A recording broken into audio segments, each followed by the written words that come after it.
ঋষিৰ সন্তান হৈ জন্ম ল'লে এই কোন নৰ নাৰায়ণ ঋষিয়ে নৰনাৰায়ণ ঋষিৰ তপ ভংগ নহ'ল মেনকা আদি অপ্সৰাসকলে ইমান নৃত্য কৰিলে যেতিয়া তপ ভংগ কৰিব নোৱাৰিলে ইন্দ্ৰই সাৰান্দাৰ কৰি দিলে আৰু নাৰায়ণ ঋষিয়ে কি কৰিলে যে তোমালোকেনো মোক কি নাচি নাচি ইমান মোহিত কৰিব বিচাৰিছা মই তেতিয়াহ'লে ইন্দ্ৰৰ কাৰণে এজনী অপ্সৰা উপহাৰ দিছো কি কৰিলে লাহেকে উৰুটো এনেকে মুঠি দিলে মুঠি পেলাই তাৰ পৰা অকমান মলি ল'লে এনেকে ক'লে তই অপ্সৰা হৈ যা এটা কোন সৃষ্টি হৈ গ'ল উৰ্বশী সৃষ্টি হৈ গ'ল নাৰায়ণৰ উৰুৰ মলিৰ পৰা সৃষ্টি হ'ল উৰ্বশী স্বৰ্গৰ যিমান অপ্সৰা আছিলে সকলো হাৰি গ'ল তেওঁৰ সমান সুন্দৰ কোনো নহয় ইন্দ্ৰকো মোহিত কৰিলে উৰ্বশীয়ে এটা ইন্দ্ৰই আহি উৰ্বশীক গ্ৰহণ কৰিলে অপ্সৰা হিচাপে আৰু নৰনাৰায়ণ ঋষিক চিনি পালে কি বুলি চিনি পালে তোমালোকৰ ৰূপটো ঋষি কিন্তু তোমালোক মোৰ স্বামী মই আৰু তোমালোকক তপ ভংগ কৰাৰ যি প্ৰয়াস কৰিছিলো এয়া মোৰ অজ্ঞান এয়া মোৰ অবিদ্যা এয়া মোৰ অহংকাৰ এয়া মোৰ মোহ হে নৰনাৰায়ণ ঋষি এই আত্ম অনুভূতনা আপোনাক হক কৃপাময় হৰি আপোনাক হক ভগৱান সাক্ষাৎ ঈশ্বৰ মূৰ্তি মই আপোনালোকৰ চৰণত শৰণ লৈছো মই মস্তক আপোনালোকৰ চৰণত ৰাখি মই আপোনালোকৰ পৰা আশীৰ্বাদ ভিক্ষা কৰিছো মই এনেকুৱা ধৰণৰ ভুল কাম যাতে দ্বিতীয়বাৰ কৰিব নালাগে আপোনালোকে মোক সেই আশীৰ্বাদ দান কৰক এতিয়া কি কৰিলে নৰনাৰায়ণ ঋষিয়ে ক'লে আজিৰ পৰা তই স্বৰ্গৰ ৰজা হবি তোৰ নাম হ'ব ইন্দ্ৰ ইন্দ্ৰ নাম তেতিয়াই হৈছে হয়নে বাৰু এতিয়া ইন্দ্ৰক ৰজা পাতি দিলে কি হৈ গ'ল ইন্দ্ৰ অহংকাৰী হৈ গ'ল গুৰুকো নমনা হ'ল ভাগৱতৰ 6ষ্ঠ স্কন্ধত কিয় ওলাব নহয়নে বাৰু এতিয়া দেৱঋষি নাৰদক এই শিক্ষাটোৱে ঈশ্বৰে দিব বিচাৰিছে সৃষ্টিকৰ্তা ব্ৰহ্মাই দিব বিচাৰিছে বোলে কি তুমি হৰিৰ লীলা শ্ৰৱণ কীৰ্তন কৰা মোৰো এবাৰ ডাঙৰ সমস্যা হৈছিলে নহয় কৈছে তাকে বোলে কি সমস্যা হৈছিলে বোলে মইতো তপ জপ সাধনাৰে হৰিৰ সব কথা জানিলো বুলি গম পাই গ'লো মই সকলো জানিলো বুলি আৰু মই ভাবিলো মই বৰ আনন্দত সেইদিনাখন তপ কৰি আছিলো মই তপ কৰি থাকোতে মোৰ পুত্ৰ চাৰিজনে আহি মোক সুধি দিলেহি নহয় কি বুলি সুধিলেহি বোলে আত্মজ্ঞাননো কি আত্ম উপাসনানো কি আত্মসাধনানো কি কাৰণ মোৰ সাধনাটো বাহিৰলৈ আছিলে ভিতৰলৈ নাছিলে মোক যেতিয়া তেনেকে সুধি দিলে মোৰ থৰ কাছুটি হেৰালে মই অজ্ঞানীৰ দৰে মোহমতীৰ দৰে মই হাহাকাৰ কৰিবলৈ লাগিলো ঐ যিজন হৰিক মই দৰ্শন পাইছিলো ও সেইজন হৰিক মই আকৌ সাধনা কৰিলো যে হে হৰি এই পুত্ৰৰ ওচৰতে মই এটা অপমানিত হ'ব লাগিব মোৰ চাৰিজন মানস পুত্ৰ সনক সনন্দ সনাতন সনত কুমাৰে আহি মোক আত্মতত্বৰ কথা সুধিছে আত্মজ্ঞানৰ কথা সুধিছে মানে আত্মা ঈশ্বৰৰ তত্ত্বৰ কথা জানিব বিচাৰিছে মোৰ ওচৰতে সেই প্ৰশ্নৰ উত্তৰ নাই আপুনি মোক কৃপা কৰক কি হ'ল জগতৰ হৰিয়ে এটি ৰাজহংসৰ ৰূপ ল'লে এই ৰাজহংস ব্ৰহ্মাৱৰ্তত নধৰা হ'ল এই ৰাজহংসৰ ৰূপত আহি কি কৰিলে সৃষ্টিকৰ্তা ব্ৰহ্মা আৰু ব্ৰহ্মাৰ চাৰিজন মানস পুত্ৰক আত্মজ্ঞানৰ ঈশ্বৰ তত্ত্ব দান কৰিলে এই আত্মজ্ঞানৰ ঈশ্বৰ তত্ত্ব ইমানেই গভীৰ ইমানেই ৰহস্যময় যে এই কথাখিনি ক'ত দিয়া আছে এই কথাখিনি দিয়া আছে চান্দোগ্য উপনিষদত কিখিনি কথা চান্দোগ্য উপনিষদত দিয়া আছে চান্দোগ্য উপনিষদত এই যে ঈশ্বৰৰ পৰা যে আত্মতত্ত্বৰ ঈশ্বৰ জ্ঞানখিনি যে সনক আদি ব্ৰহ্মাৰ মানস পুত্ৰ চাৰিজনে পালে দেৱঋষি নাৰদে নেপালে দেৱঋষি নাৰদক অৱতাৰ তত্ত্বৰ কথা দিয়ে সামৰি দিলে আত্মতত্ত্ব কি আছিলে এই কথা নকলে এই কথাখিনি চান্দোগ্য উপনিষদত আছে তেতিয়া কি হ'ল দেৱঋষি নাৰদে দিব্য বীণালৈ সনত কুমাৰ আদি চাৰি সিদ্ধৰ ওচৰলৈ গ'ল চাৰি সিদ্ধৰ ওচৰত গৈ তেওঁ নিবেদন কৰিলে যে হে মোৰ জ্যেষ্ঠ গুৰুস্বৰূপ হে চাৰি সিদ্ধ মই আপোনাৰ পৰা জ্ঞান ল'বৰ কাৰণে আহিছো ভক্তিৰ জ্ঞান ল'বৰ কাৰণে আহিছো এতিয়া চাৰি সিদ্ধই সুধিছে যে তুমি কি জানা তুমি জনাখিতি আমাক জনোৱাচোন, কাৰণ তুমি যিখিনি জানা সেইখিনি আমি নকওঁ। নাৰদে ক'লে মই 4 বেদ জানো, 14 শাস্ত্ৰ জানো, 18 পুৰাণ জানো, জ্ঞান জানো, বিজ্ঞান জানো, তদং জানো, ৰহস্য জানো, মই ৰামায়ণ জানো, মহাভাৰত জানো, হয়নে? মই সমস্ত শাস্ত্ৰ জানো। তেতিয়া 4 সিদ্ধই কৈছে তেতিয়াহ'লে আচল বস্তুটোৱেই জনা নাই।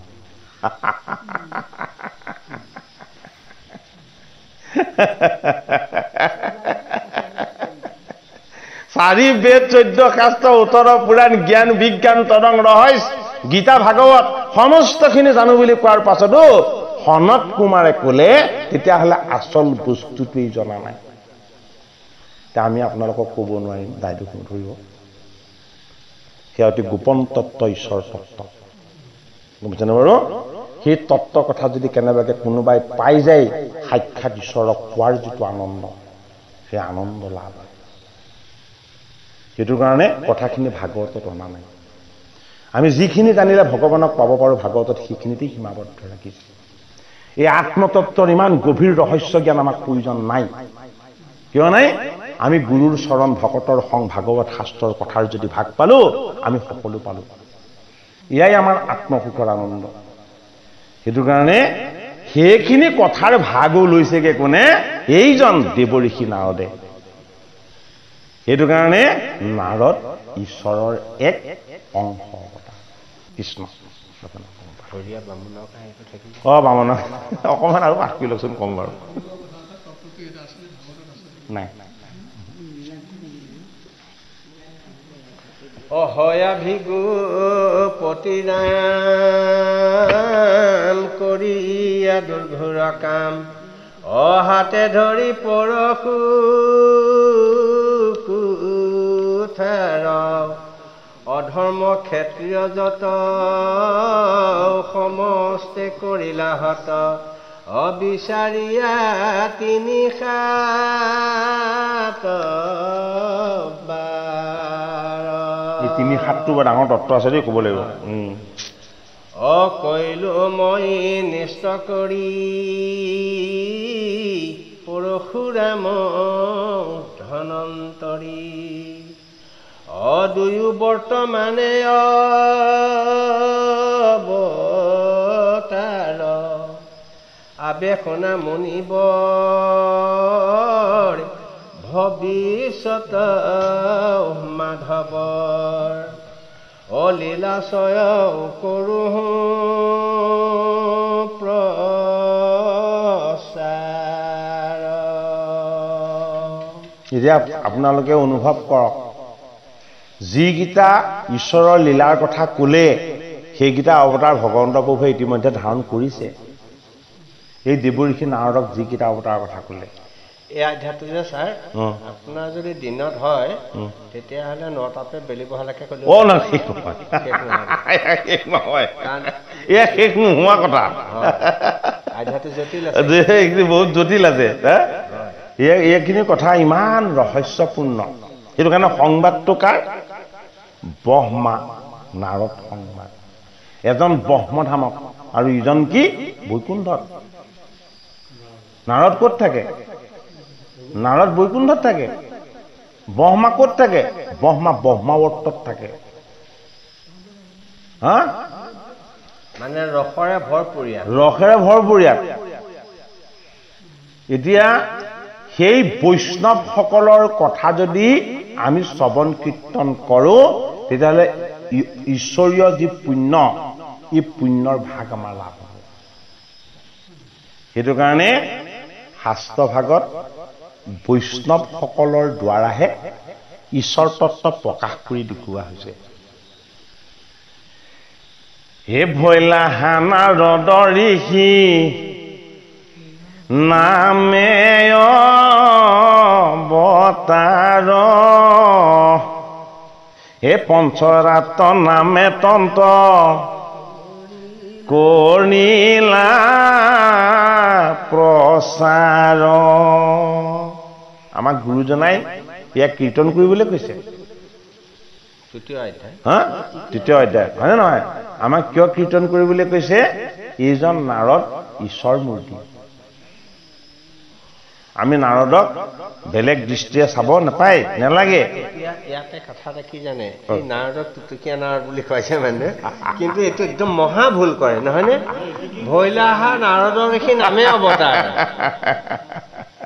এই সংসাৰীসকলৰ কাৰণে সেইটো ৰাখিছে চাওকচোন মানুহে এই ওৰ কথা তত তোৰ কথা তত লগাই ফুৰা তোৰ এই নাৰদৰ ভাও মোৰ একেবাৰে দেখিবলৈ মন নাই এনেকে কয় নহয়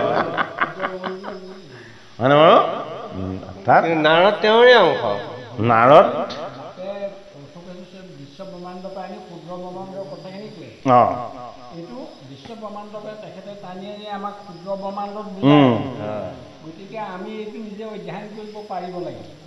এতিয়া আমি এইকেইটা তেখেতে ক'বলৈ থাকি যোৱাকেইটা আমি কৈ দিছো দেই যে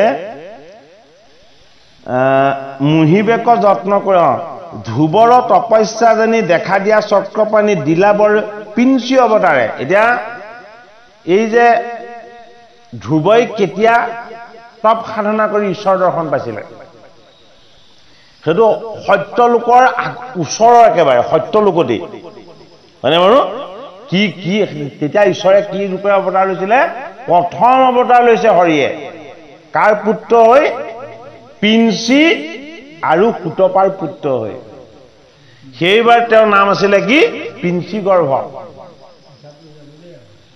এই পিঞ্চি গৰ্ভ অৱতাৰ হৈ গৈছে তেতিয়া এইখিনি কথা সেইটো কাৰণে কৈছে এই অৱতাৰ হৈ গ'ল পিঞ্চি গৰ্ভ অৱতাৰত ধ্ৰুৱক তেওঁ দৰ্শন দিছিলে আৰু ধ্ৰুৱক এখন স্থান দিছিলে ধ্ৰুৱক দিয়া স্থানখনৰ নামটো কি ধ্ৰুৱলোক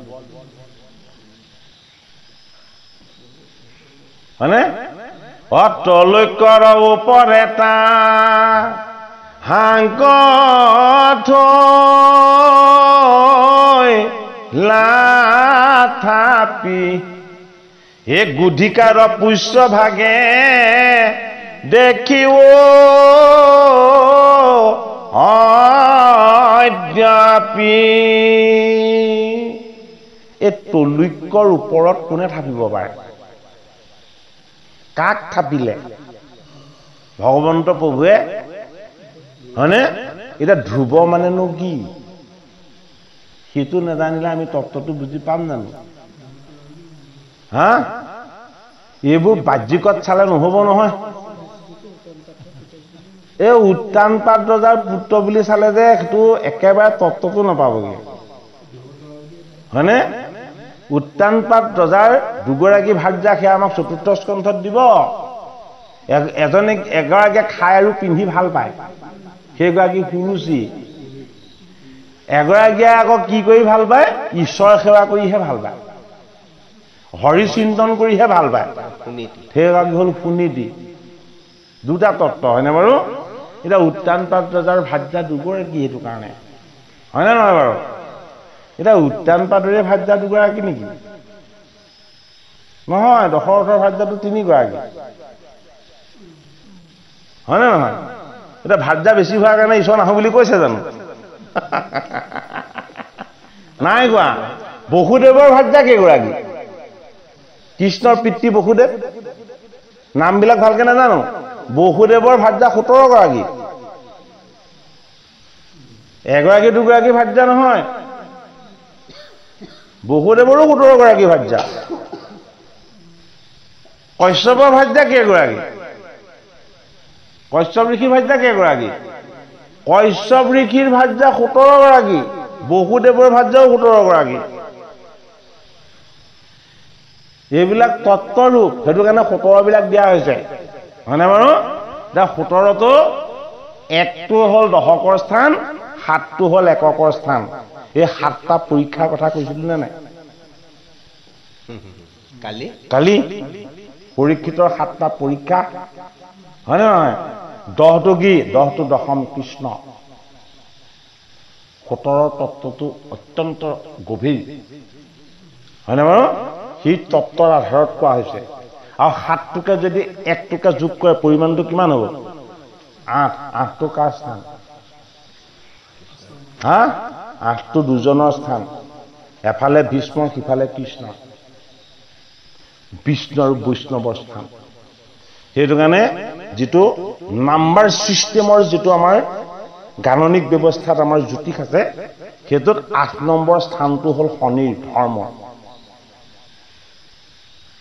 8টো কাৰ নম্বৰ ধৰ্মৰ নম্বৰ সেইটো কাৰণে 1+7 ধৰ্ম ৰক্ষা হৈছে ক'ত বসুদেৱত 1+7 পৰিমাণ কিমান হৈছে 8 ধৰ্ম ৰক্ষা হৈছে কাৰ কশ্যপৰ তত্ত্ববুদ্ধি এইখিনি এতিয়াও পৰিমাণগতভাৱে জন্মৰ তাৰিখ চাৰিখ বিলাকত যদি এইবিলাক মিলি যায় তেতিয়াহ'লে তাৰ ফলটো পাই যায় এইটো বাস্তৱতো সত্য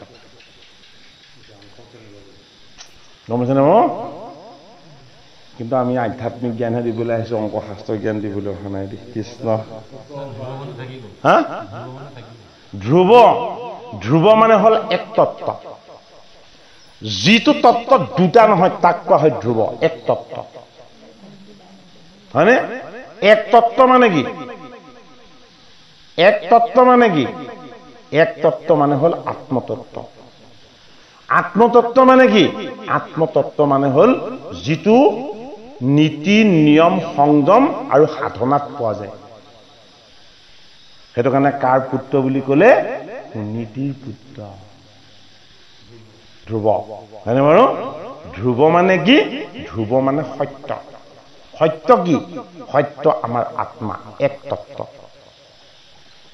সেইটো কাৰণে গুৰুজনাই আমাক ধ্ৰুৱ চৰিত্ৰ দিছে আমি কি পঢ়ি আছো আমি সাধু কথা পঢ়ি আছো সদায় এই সুনীতি আৰু সুৰুচি নামৰ দুগৰাকী ভাৰ্যা আছিলে আৰু ইহঁতৰ এটা পুত্ৰ আছিলে এটা হ'ল উত্তম আৰু এটা হ'ল ধ্ৰুৱ হয়নে এয়া আত্মতত্ত্ব পৰম তত্ত্ব এয়া আমাৰ জীৱন তত্ত্ব সেইটো কাৰণে বাম পাশত আছে সুৰুচি সোঁ পাশত আছে সুনীতি হয়নে হয় আমাৰ জীৱনটোৱে হ'ল উত্তান পাত বোলে কি এইটো পতানৰ নিচিনা ই যিটোকে দেখে সেইটোকে লাগে হয়নে এক যেনিয়েই মন যায় তেনিয়েই গুচি যায় হয়নে বাৰু সেইটো কাৰণে আটাইতকৈ দুখৰ জীৱনটো উত্তান পাত ৰজা বোলে কি হ'ল এটা পুত্ৰ যক্ষই মাৰিলে ইটো হাবিলে গ'ল ঘূৰিয়ে নাহিলে হয়নে বাৰু এয়াই জীৱনৰ সত্য কথা এই জীৱনৰ আচল সত্য কথা হয়নে নহয় এই সংসাৰ কৰি আজিলৈকে সুখী হোৱা কাক দেখি যাব আপোনালোকে আঙুলিটোৱে ক'ব পাৰিব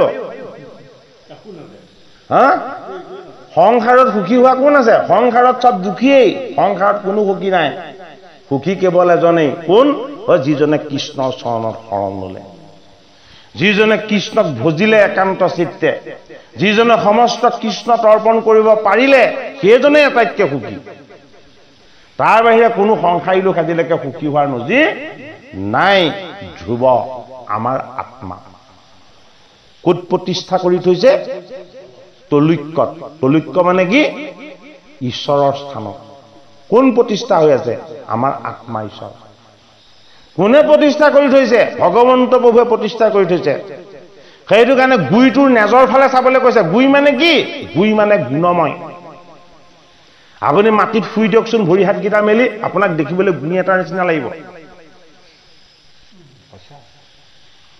হয়নে নহয় এই গুই মানে গুণময় এই গুণময় শৰীৰটো মিছা হয়নে এই গুইটোৰ নেজৰ ফালে চাবলৈ কৈছে নেজত কি আছে যদি হাত দুটা আগলৈ কৰি ভৰি দুটা পাছলৈ কৰি শুই দিয়ে নেজত আপোনাৰ চৰণ পৰিব চৰণ পদত বিষ্ণু আছে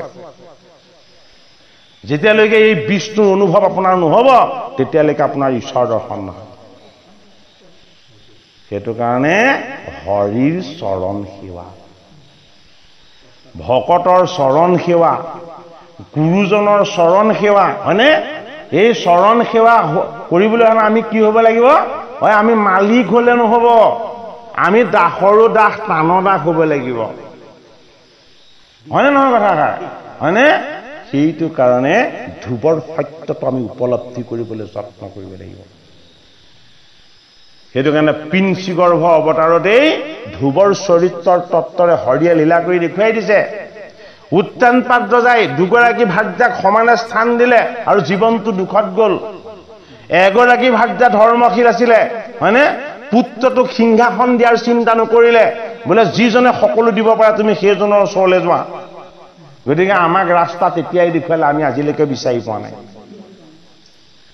হয়নে বাৰু এই কথাৰ শ্ৰৱণ কীৰ্তন কৰিলে আমাৰ আত্ম অনুশোচনা হ'ব আৰু আমাৰ কায় বাক্য মন পবিত্ৰ হ'ব সেইটো কাৰণে হৰি লীলা চৰিত্ৰৰ কথা কৈছে সমুদ্ৰ মন্থন কৰিলে দেৱতা আৰু অসুৰ সকলো সমানে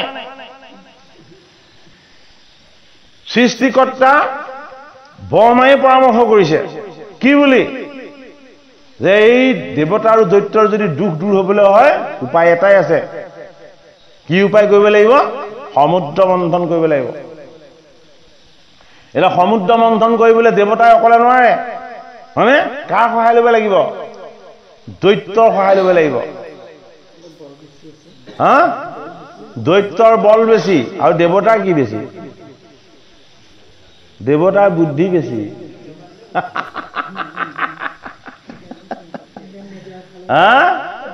দৈত্যৰ বল শৰীৰত দেৱতাৰ বল হ'ল আত্মা ঈশ্বৰত গতিকে শৰীৰটোক যদি আত্মা ঈশ্বৰৰ লগত এক কৰি দিব পৰা নাযায় তেতিয়াহ'লে অমৃত মন্থন নহ'ব সেইটো কাৰণে বলিক আনিবলৈ কলৈ যাব লগা হ'ল বলিক আনিবলৈ সুতললৈ যাব লগা হ'ল কোন গৈছে দেৱতা ইন্দ্ৰ আদি গৈছে লগত কোন গৈছিলে লগত বৃহস্পতি গৈছিলে বৃহস্পতি গুৰু ইন্দ্ৰ প্ৰথম যাবলৈ ভয় কৰিছে বোলে কি বোলে বলিয়ে যদি মোক মাৰি পেলাই তাতো বল বহুত বেছি বোলে লগত মই থাকিম তাৰ খেলি মেলি হৈ যাব সব গুৰু থাকিলে সব খেলি মেলি হৈ যাব হয়নে বাৰু কি কৰিলে বলিক লগত লৈ আহিলে আহি বেচেৰা হতা ইমান কষ্টখিনি কৰালে হয়নে অমৃত মন্থন কৰিলে যিটোকে ওলাই প্ৰভুৱে ইন্দ্ৰক দি দিয়ে যিটোকে ওলাই প্ৰভুৱে ইন্দ্ৰক দি দিয়ে হয়নে এপদো বস্তু বলিক দিব নাপায় নে বাৰু দৈত্যক এপদো দিব নাপায় নে অমৃত মন্থনত একো বস্তুৱে কিন্তু দৈত্যক দিয়া নাই দৈত্যক মাত্ৰ এটা বস্তু দিছে যদি কেনেবাকে সেইটো আপুনি লৈছে তেতিয়াহ'লে আপুনি যে ধ্বংস হ'ব এইটো খাটাক হয়নে সেই দৈত্যসকলক বাৰুণী ফুৰা দিলে হয়নে দৈত্যসকলক বাৰুণী ফুৰা দিলে এই অমৃত মন্থনৰ যিটো ঈশ্বৰ তত্ত্ব এই ঈশ্বৰ তত্ত্বটো আমি ক'ত চাব লাগিব আমাৰ দেহটোত চাব লাগিব দৈত্য আমাৰ দেহৰ বল দেৱতা আমাৰ মনৰ বল সকলো দেহতে আছে হয়নে দেহ আৰু মন মনোবল আৰু দৈহিক বল হয়নে নহয় এই দুইটা বস্তুক একেলগ কৰি এই ভৱ সমুদ্ৰখন মন্থন অমৃত সমুদ্ৰ মন্থন ক্ষীৰ সমুদ্ৰ মন্থন কৰিবৰ কাৰণে এডাল ৰছী লাগিব হয়নে জগতত এনেকুৱা একো ৰছীয়েই সৃষ্টি বা নিৰ্মাণ হোৱা নাই যিডাল ৰছীৰে আপোনাৰ কাইটো আৰু মনটো দুইটাক একেলগ কৰি ধৰিব পাৰিব এই কাই আৰু মন দুইটাক যদি এক কৰি ধৰিবলৈ হয় তেতিয়াহ'লে সেইডাল ৰছী আপুনি পৃথিৱীত বিচাৰি নাপাব সেইডাল ৰছী ক'ৰ পৰা আনিবগৈ লাগিব সেইডাল ৰছী পাতালৰ পৰা আনিবগৈ লাগিব পাতালত কোন আছে পাতালত বাসুকী আছে হয়নে বাৰু এই বাসুকীয়ে কি কৰি আছে পাতালত থকা বাসুকীয়ে কি কৰি আছে পাতালত থকা বাসুকীয়ে ঈশ্বৰ কৃষ্ণক উপাসনা কৰি আছে যেতিয়া দেৱতাসকলে দৈত্যই গৈ যেতিয়া বাসুকী নাগক স্তুতি কৰিলে যে হে সৰ্পৰাজ হে বাসুকী তুমি আমাক এটা সহায় কৰি দিব লাগে বোলে কি সহায় বোলে আমি মন্দৰ পৰ্বতটোৰে সৈতে অমৃত মন্থন কৰিব বিচাৰো গতিকে তুমি ৰছীডাল হৈ দিব লাগে বোলে বৰ ভাল কথা মই ৰছী হ'ম কিন্তু মোৰ লগত ঢেৰ কালকুট আছে আকৌ দেই বাসুকীৰ লগত কি আছে কালকুট আছে বিষ আছে হয়নে বাৰু তথাপিতো তেওঁলোকে ভয় সংশয় একো নকৰিলে বাসুকীক লৈ আহিলে লৈ আহি ৰছী কৰি যেতিয়া ঘৰখন কৰাবলৈ ল'লে এই ৰছীডাল ক্ষয় যাবলৈ ল'লে তাৰপৰা তেজ ওলাইছে হয়নে বাৰু তাৰপাছত কি হ'ল মুখৰ পৰা হুলুকা হুলুকে কালকুট বাহিৰ হ'বলৈ ল'লে এই কালকুটখিনি যেতিয়া বাহিৰ হ'বলৈ ল'লে, জ্বলিবলৈ ল'লে দেৱতা, জ্বলিবলৈ ল'লে দৈত্য। ব্ৰহ্মাদেৱক আকৌ স্তুতি কৰিলে, হে ব্ৰহ্মাদেৱ, আমাক ৰক্ষা কৰক, আমাক ৰক্ষা কৰক। বোলে কিহৰ পৰা? বোলে এই কালকুট সোপা এতিয়া আমাক জ্বলাই পুৰাই চব ভস্ম কৰিব। তেতিয়া ক'লে যে এইটো ৰক্ষা কৰোতা তোমালোকক এতিয়া এজনেই আছে। সকলোৱে কৈছে, কক কক কোন আছে, কোন আছে? বোলে তোমালোক কৈলাশলৈ যোৱা।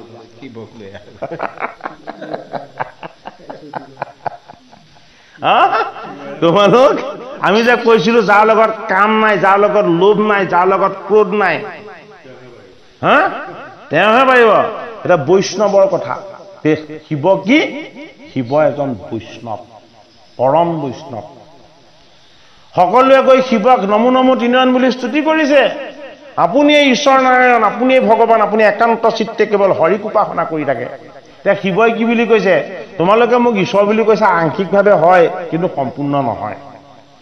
ময়ো পৰম প্ৰভুকে সদায় উপাসনা কৰি থাকো। শিৱই কৈছে এই কথাষাৰ, অষ্টম স্কন্ধ। পাৰ্বতীকো কৈছে। ঠিক আছে বাৰু, তথাপিও তোমালোকে মোকেই যেতিয়া ঈশ্বৰ জ্ঞান কৰিলা, তোমালোকৰ এই বিপদৰ সময়ত মই সংগ দিবই লাগিব। নে মহাবৈষ্ণৱ শিৱই আহি কি কৰিলে? এই য'ত কালকুটে গোটেই জুই জ্বলাই আছে, তাত আহি মহাবৈষ্ণৱ শিৱই তেওঁ পদ্মাসনত বহি ল'লে। বহি লৈ কি কৰিলে? ঐ শিৱৰ হাত আছিলে দুখন, সেই সময়ত হাত সহস্ৰখন হ'ল। মুখ আছিলে এখন, সেই সময়ত মুখ তেওঁ 1000খন হ'ল। সহস্ৰ বদন আৰু সহস্ৰ হাতেৰে যিমান কালকুট আছিলে, গোটেইখিনি জুলুকা জুলুকে চব খাই থৈ দিলে। তাৰপিছত উগাৰ এটা মাৰি কৈছে যে ৰাম কৃষ্ণ, ৰাম কৃষ্ণ। কণ্ঠটো নীলা হৈ থাকিলে। বোলে কি? এই সংসাৰৰ দুখৰূপী কালকুট, তোমাৰ সাধনাৰ বলত এই মায়াবিলাকক মই খন্তেক সময় পান কৰি দিব পাৰিলো, কিন্তু তোমাৰ মায়াৰ শক্তিক মই কেতিয়াও বলে নোৱাৰো। তাৰ চিন হিচাপে মোৰ কণ্ঠটো সদায় নীলা হৈ থাকিব। যিজন তপময়, যিজন সদায় সাধনময়, যিজন সদায় হৰিত ৰমণ হৈ আনন্দময় কৃষ্ণৰ লগত এক হৈ থাকে, সেইজনেও হৰিৰ মায়াৰূপী কালকুট পান কৰি দেখুৱাবৰ সময়ত নিজৰ কণ্ঠত এটা চিহ্ন ৰাখি দেখুৱাব লগা হ'ল। বোলে কি? এই কৰ্ম মই কৰিব নোৱাৰো। কোনে কৰাইছে? কৃষ্ণই কৰাইছে। কৃষ্ণই কৰোৱাৰ কাৰণে, কৃষ্ণৰ ৰূপটো কি? নীলা, শ্যাম বৰণৰ, হয়নে? গতিকে তুমি কৰোৱাৰ কাৰণে মই তোমাৰ চিহ্নটো মই মোৰ কণ্ঠত ৰাখিম। সেইটো কাৰণে কি হ'ল? মহাবৈষ্ণৱ শিৱৰ এটা নাম হ'ল নীলকণ্ঠ। অমৃত মন্থনৰ অমৃত তত্ত্ব আমি অষ্টম স্কন্ধ পালে, কাৰণ দ্বাদশ স্কন্ধ আমি সম্পূৰ্ণ কৰাৰ সংকল্প লোৱা আছে। যিমান বছৰ লাগে লাগিব, ধাৰাবাহিকতা ৰক্ষা হ'ব, হয়নে বাৰু? যদি ঈশ্বৰে আমাক জীয়াই ৰাখে দেই, কৃষ্ণ কেতিয়া নিয়ে কাকো একো ঠিক নাই, নহয় জানো বাৰু? বহাগ পাই যাব নহয়, এইটো ভাদত সামৰিম আমি।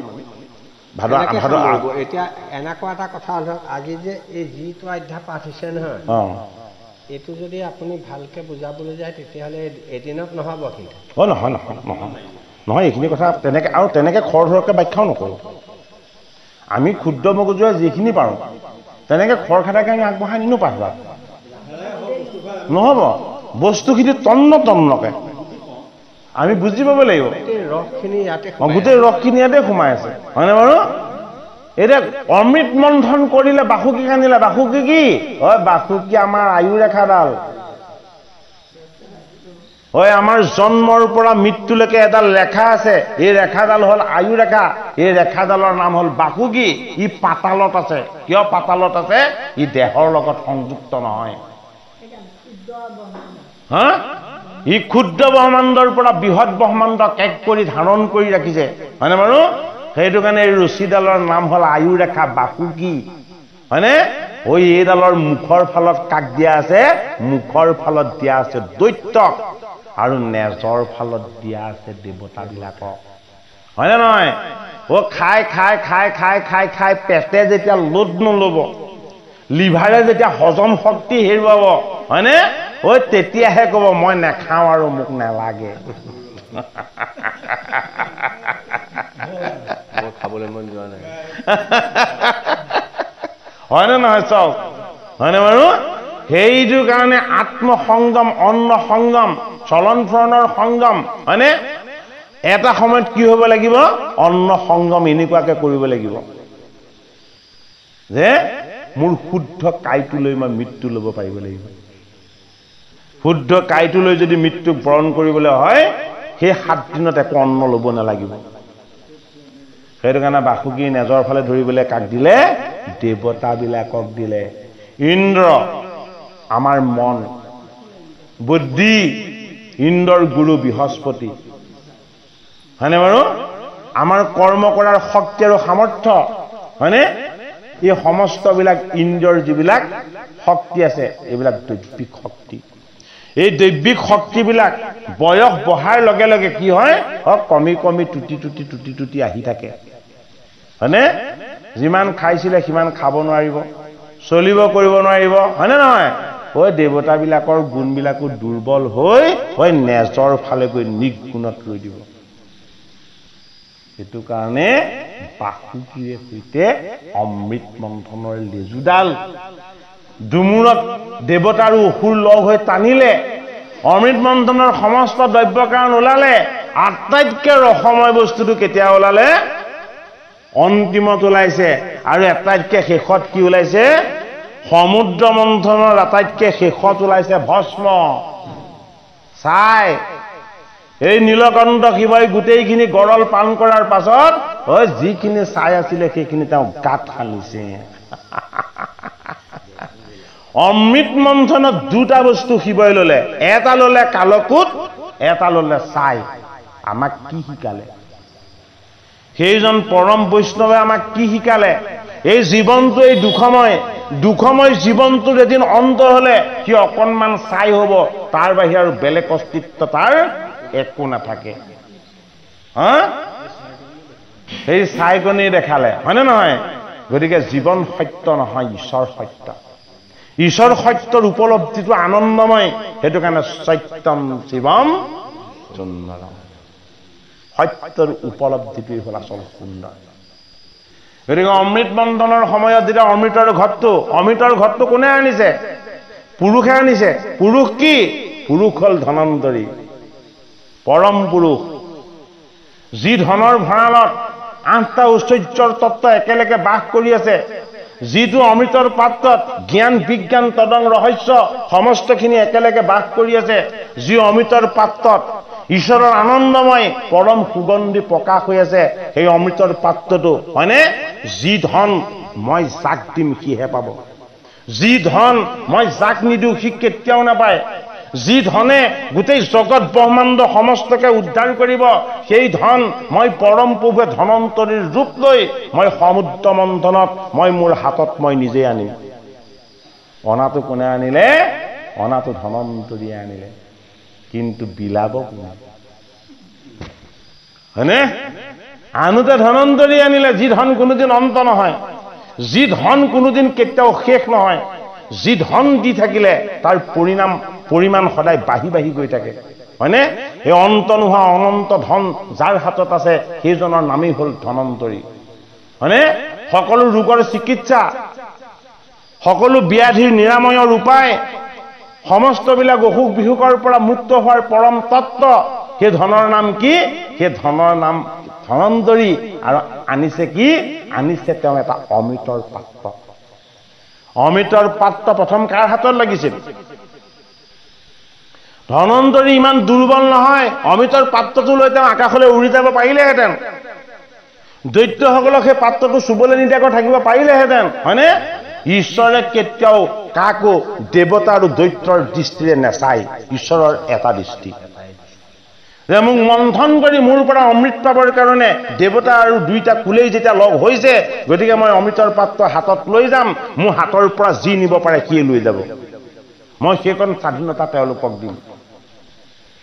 দেৱতা সিফালে কুচিমুচি থাকোতেই প্ৰকাণ্ড দৈত্যই সেই অমৃতৰ ঘটটো হাতত ধৰি লৈ গ'ল, হয়নে? ইটোৱে সিটোক দিছে, সিটোৱে সিটোক দিছে, দৌৰি ফুৰিছে। হা আৰে খাবলৈ বুদ্ধিটো ঈশ্বৰে দিয়া নাই নহয় সেইটো চুইছা লৈছা হয় নে নহয় এবাৰ লৈ চোৱা চুই চোৱাটো বৰ ডাঙৰ আনন্দ হয় নে নহয় ভগৱন্ত প্ৰভুৱে আনোতে ধনন্তৰী ৰূপত আনিলে তেওঁ ভাবিলে এতিয়া মই বিলাব লাগিব বিলাবৰ সময়ত তেওঁ বেলেগ ৰূপ বোলে কি মই কপট যুৱতীৰ ৰূপ লম এই গোটেই জগতৰ মায়া ৰূপ মই মোহিনী হম হয়নে এই গোটেইখিনিকে মোহিত কৰি এই অমৃতৰ পাত্ৰটো মই হাতত লম বোলে কি যি মোৰ ফালে নাচাব মই তাক দিম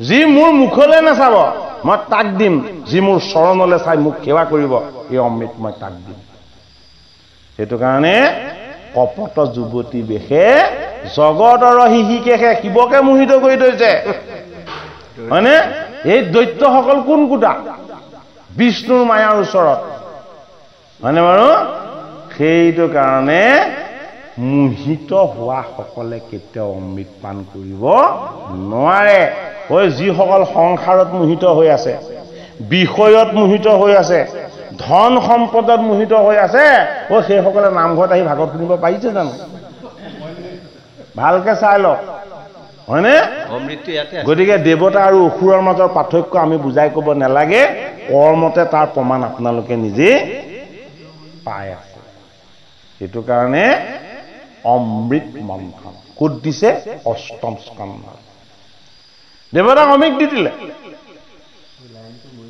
অমৃত দিয়াৰ পাছত কি হ'ল দেৱতাসকল অমৰ হৈ গ'ল অমৃত তত্ত্ব পাই গ'ল দেৱতা অমৰ হৈ গ'ল আৰু অসুৰবিলাক কি হ'ল অসুৰবিলাক উন্মাদ হৈ গ'ল অমৰত্বটো দিলে কিন্তু স্বৰ্গখন এতিয়া নিদিওঁ কি কৰিম বলিৰ দ্বাৰা ইন্দ্ৰৰ স্বৰ্গ আকৌ কাঢ়ি ল'লে অমৃত পোৱাৰ পাছতো স্বৰ্গখন কি কৰিলে বলিকে দিলে ঈশ্বৰে কাক নিদিলে অমৃত পান কৰাৰ পাছতো ইন্দ্ৰক নিদিলে শক্তিশালী বলৱান হৈ থকাৰ পাছত আকৌ কাঢ়ি ল'লে আমাক কি বুজালে যি অমৃত পাইছে তাক স্বৰ্গ নালাগে যি অমৃত পাইছে তাক কি লাগিব ঈশ্বৰৰ চৰণ লাগিব সেইটো কাৰণে এই মনত থকা স্বৰ্গৰ সুখটো এইটো বেছিকে কামনা নকৰিব এইটো মিছা বস্তু ঈশ্বৰে যদি দিছে তেতিয়াহ'লে পাব আৰু ঈশ্বৰে যদি দিয়া নাই তেতিয়াহ'লে সি তেনেকেই ৰ'ব কাৰেণ্টটো নাহিল হা পাঠমান আৰু কওকচোন নাই সিংহিয়াৰ পুত্ৰ ৰাহুকেতু নামটো তাৰ আগতে নাই নহয় সিংহিয়াৰ পুত্ৰই চুৰ কৰি খালে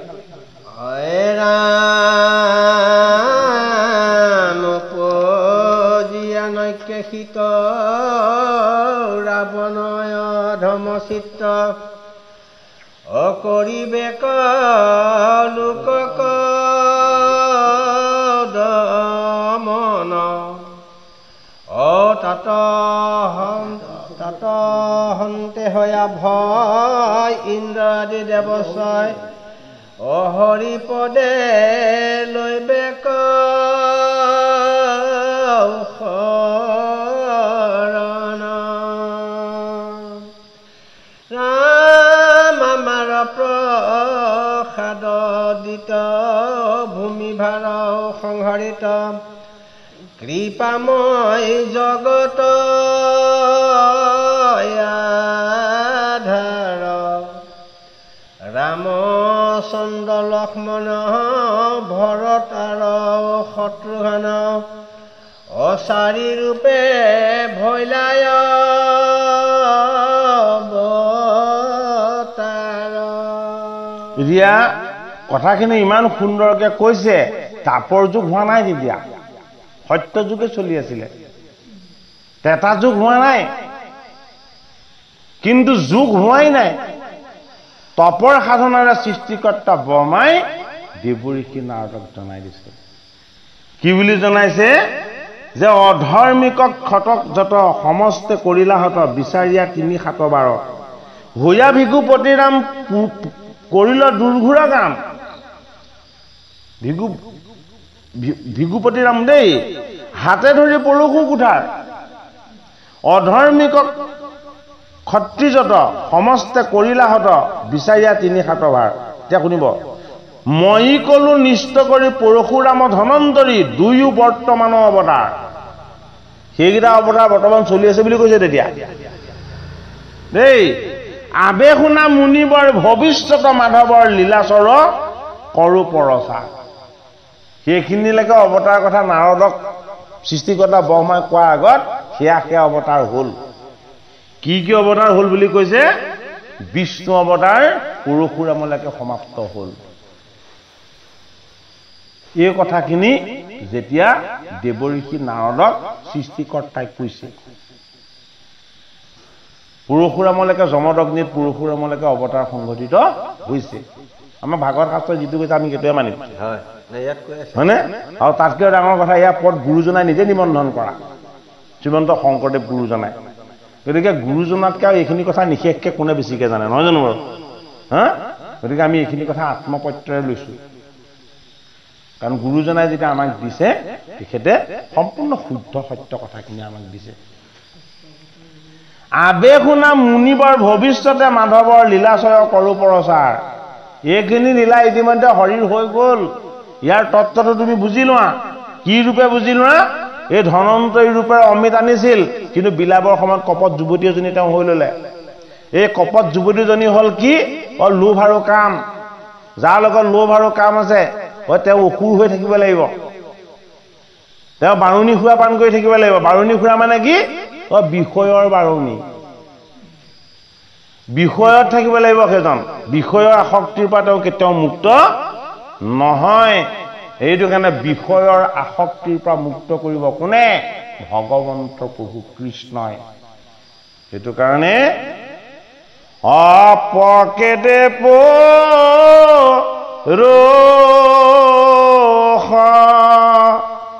দৈৰ নিয়ন্তামা ধব সমস্তৰে আত্মা হৰি পৰম বান্ধৱ। ভকতজনৰ বৈষ্ণৱজনৰ দৃষ্টিটো এগৰাকী সুন্দৰী নাৰী দেখিলে কেতিয়াও মনলৈ কাম ভাৱ নাহে। কিয় কাম ভাৱ নাহে? তেওঁৰ হৃদয়ত সেই ভাৱ প্ৰতিষ্ঠা হৈছে যে এই জগতৰ প্ৰকৃতি আৰু পুৰুষ, এই সমস্তৰ নিয়ন্তা হে মাধৱ স্বৰূপ ঈশ্বৰ তুমি। এই জীৱক যদি মই শ্ৰদ্ধা ভক্তি কৰোঁ তেতিয়াহে মই তোমাৰ আশীৰ্বাদ পাম। এই ভাৱ কাৰ? দেৱতাসকলৰ। দেৱতাসকলে মোহিনীক চালে কি বুলি? মায়া বুলি নহয়, ঈশ্বৰ বুলি। এয়াই আমাৰ গোসাঁই, তেওঁ নাৰী ৰূপ ধৰিছে বোলে কিয়? আমাক উদ্ধাৰ কৰিবলৈ। এই সুন্দৰ ৰূপটো ঈশ্বৰৰ ৰূপ। এই ঈশ্বৰৰ ৰূপত আমি মোহিত হ'ব নাপায়। এই দেৱীগৰাকীক আমি কি কৰিব লাগিব? ঈশ্বৰ মূৰ্তি বুলি আমি সেৱা কৰিব লাগিব। প্ৰত্যেকজন দেৱতাক যেতিয়া অমৃত দিছে তেতিয়া মোহিনীক সেৱা কৰিছে কোনে? দেৱতাসকলে। আৰু মোহিনীৰ হাতত ধৰিবলৈ বিচাৰিছে কোনে? অসুৰবিলাকে। হাতত ধৰিবলৈ লোৱাসকলৰ পাত্ৰ একেটাই, তেওঁলোকৰ মুখত কি পৰিছে? বাৰুণী সুৰা পৰিছে, উন্মত্ত হৈ গৈছে। আৰু যিসকলে চৰণ স্পৰ্শ কৰিছে তেওঁলোকৰ হাতত অমৃত পৰি গৈছে। তত্ত্ব একেটাই। সকলো আপোনাৰ মোৰ পৰাই উৎপত্তি হয়, বেলেগৰ পৰা সেয়া উৎপত্তি নহয়। যদি আমাৰ ভিতৰত কাম আছে, ক্ৰোধ আছে, জেদ আছে, আমি অমৃত কেতিয়াও পান কৰিবলৈ নাপাম, হয়নে বাৰু? আমাৰ ভাৱনা নিষ্কাম হ'ব লাগিব, আমাৰ ভক্তি নিষ্কাম হ'ব লাগিব, আমাৰ উপাসনা নিষ্কাম হ'ব লাগিব। অমৃত মন্থনৰ সেই অমৰ তত্ত্ব আমি তেতিয়াহে পান কৰিব পাৰিম। দেৱঋষি নাৰদক সৃষ্টিকৰ্তা ব্ৰহ্মাই এই কথাখিনি অতি সুন্দৰকে জনাইছে। এনেও দেৱঋষি নাৰদটো ব্ৰহ্মচাৰী, হয়নে বাৰু? তেওঁক জৰাই কিমান জোৰ কৰিছিলে বিয়া পাতিবলৈ, আছে নহয় চতুৰ্থ স্কন্ধত হয় নে বাৰু? গতিকে এই ভগৱন্তৰ লীলাৰ কথা আমি শ্ৰৱণ কীৰ্তন কৰিলে আমাৰ আত্মজ্ঞান লাভ হ'ব, ঈশ্বৰ জ্ঞান লাভ হ'ব। ঈশ্বৰ যে সমস্ততে আছে, হংস ৰূপে তেওঁ আমাক জ্ঞান দিছে। হংস মানে কি? হংস মানে আত্মা। আত্মজ্ঞান কোনে দিয়ে? গুৰুৱে দিয়ে। ভাগৱত শাস্ত্ৰই দিয়ে, আমাক গীতা শাস্ত্ৰই দিয়ে, আত্মজ্ঞান দিয়ে, নিজক নিজে জানিব পৰাৰ যিটো জ্ঞান, হয়নে? আত্মজ্ঞান থকাজন কি হয়? আসুৰী বৃত্তিৰ পৰা মুক্ত হৈ দৈৱ গুণযুক্ত হয়। দৈৱ গুণযুক্তজন হ'ল দেৱতা। দৈৱ গুণযুক্ত হলেহে এই ভাগৱত অমৃত আমি পান কৰাৰ যোগ্যতা আহৰণ কৰিম। সেইটো কাৰণে এই অমৃত কোনে পান কৰাই আছে? জগতৰ হৰিয়ে মোহিনী ৰূপ ধৰি পান কৰাই আছে। যাওক নেকি অকমান যাওক। অজগতক কৃপা কৰি মনুষ্যৰ ৰূপ ধৰি অভকত পিতৃৰ আজ্ঞা পালি জানকী লক্ষণ সংগে বনকচলীয়া ৰংগে মাথে জতা ধৰিব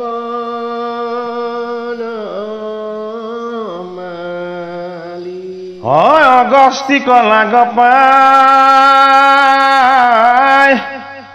অনন্তৰে ৰামৰাই এ দণ্ডকা বনত ৰৈবা যায় এ সুপৰ্ণকী ৰূপ ধৰি আশী মেক চদ্ম কৰি নাক কাণ কাটিবল খাই এ মহালাজ পয়া পায়া তাই এ খৰ দুখনৰ ঠাই গোচৰ দি বেকে দু খে যাই 14 কোটি নিশাচৰ এই একেশ্বৰে ৰঘুবৰ হে সমৰত মাৰিব লীলাই হৰি ৰাম হে ৰাম ৰাম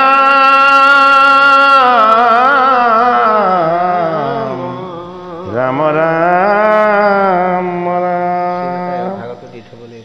হে কৃপালু গুৰুমতী বাপ বান্ধৱ ভকত বৈষ্ণৱ সমস্ত, যিহেতু ৰামচন্দ্ৰৰ অৱতাৰ তত্বৰ কথাখিনি আমাৰ প্ৰকাশ হৈ গৈছে, যেহেতু আমি ৰামচন্দ্ৰৰ অৱতাৰ তত্বৰ কথাখিনি দেৱঋষি নাৰদক সৃষ্টিকৰ্তা ব্ৰহ্মাই ৰাম জগতলৈ নমাৰ আগতেই, ৰাম দশৰথৰ গৃহত আহি জন্ম লোৱাৰ আগতেই, নকেশীৰ পুত্ৰ হৈ ৰাৱণ কুম্ভকৰ্ণ আদি জন্ম লোৱাৰ আগতেই এইখিনি কথা তেখেতে ভৱিষ্যৎবাণী কৰিছে।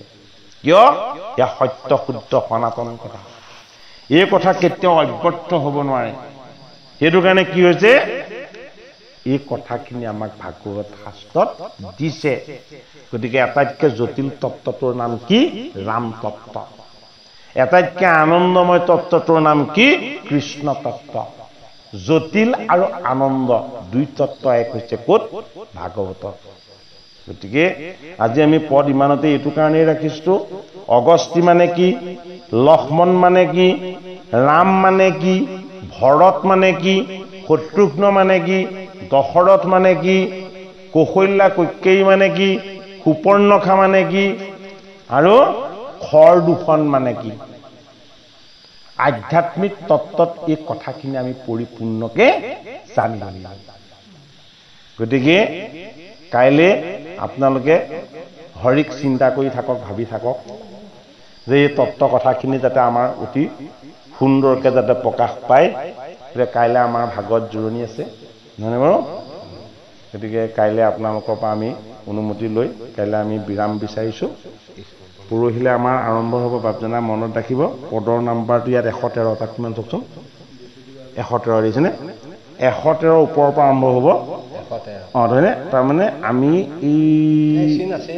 কৈলো মই নিষ্ঠ কৰি পশুৰাম ধনন্তৰী 2 বৰ্তমানৰ অৱতাৰ তাৰ পৰা আমি আৰম্ভ কৰিম অহাভাগী পাঠ তাৰ পৰা আৰম্ভ কৰিলে আমাৰ এই গোটেই কথাখিনি আমাৰ এতিয়া ওলাই যাব আপুনি পদ নাম্বাৰটো খালি মনত ৰাখিব 111 হয়নে দিছোঁ চিন দিছোঁ আৰু আপোনালোকৰ আজ্ঞা আৰু আশীৰ্বাদ লৈ আমি শাস্ত্ৰভাগী আজি ইমানতে আজিৰ কাৰণে আমি ৰাখিব বিচাৰিছোঁ আৰু কিবা দায়দোষ ভুল ভ্ৰান্তি হৈছে যদি মৰিখন কৰিব আমিও মোহমতী ভাগত শাস্ত্ৰ জনা বুজাৰ সামৰ্থ্য আমাৰ নাই গুৰুৰ কৃপাত যি অকণমান পাইছোঁ আপোনালোকক তাকে জনাইছোঁ আৰু এতিয়া আমি সামৰণি সেৱাৰ ফালে যাব বিচাৰিছোঁ জয় ৰাম জয় ৰাম জয় নাৰায়ণ জয় নাৰায়ণ জয় কৃষ্ণ জয় কৃষ্ণ জয় জগত গুৰু শ্ৰীমন্ত জয় জগত গুৰু শ্ৰীমন্ত শংকৰ শ্ৰীমন্ত শংকৰ হৰি ভকতৰ জানা যেন কল্পতৰু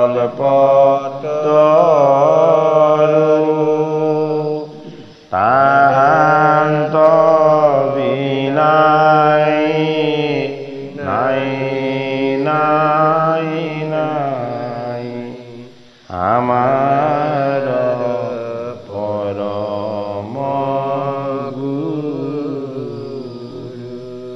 ৰাম আমাৰ